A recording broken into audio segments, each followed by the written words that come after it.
అందుకే పంచసంఖ్యోపచారిణి అని పేరు ఆవిడికి.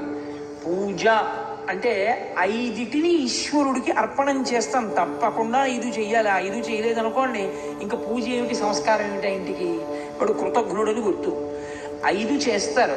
ఏ 5 అంటే ఏదో గంధ పుష్ప ధూప దీప నైవేద్యములను 5 చెయ్యాలి పూజలో.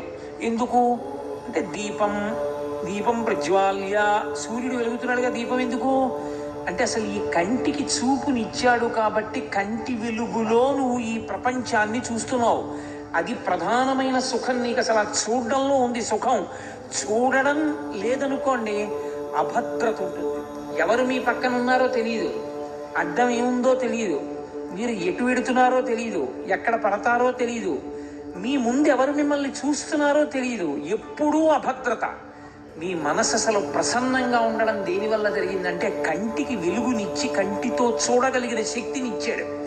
దీనికి మీరు ఈశ్వరుడికి ఏం చెప్పి కృతజ్ఞత చెప్పాలి అసలు?